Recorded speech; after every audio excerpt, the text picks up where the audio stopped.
Hey guys, welcome to my YouTube channel Uma blogs. তো তোমরা কেমন আছো বন্ধুরা? আশা করি ভালো আছো, আমিও ভালো আছি।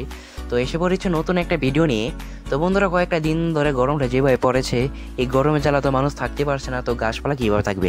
যার কারণে আমি আর মা এসে পড়েছি ছাদের মধ্যে গাছের মধ্যে জল দেওয়ার জন্য। আরেকদিকে মা জল দিচ্ছে আর আমি ভিডিও করছি। আজকে ওয়েদারটা খুব ভালো ছিল, যার কারণে আজকে খুব ভালো লাগছিল। আর মা আরেকদিকে বলছিল যে দেখ, গাছগুলো অনেক ভালোভাবে বড় হয়েছে।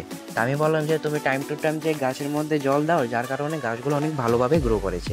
তো তোমরা ফুল ভিডিওটা দেখতে থাকো। তোমরা যদি ফুল ভিডিওটা দেখার পর যদি ভিডিওটা ভালো লেগে থাকে, তাহলে অবশ্যই সাবস্ক্রাইব অ্যান্ড লাইক করবে। আর অবশেষে জানাবে যে ভিডিওটা কেমন হয়েছে। আর তোমরা যারা যারা ফেসবুকের মধ্যে ভিডিওটা দেখে থাকো, তাহলে অবশ্যই পেজটাকে ফলো করে নেবে। তো তোমরা দেখতে থাকো ফুল ভিডিওটা।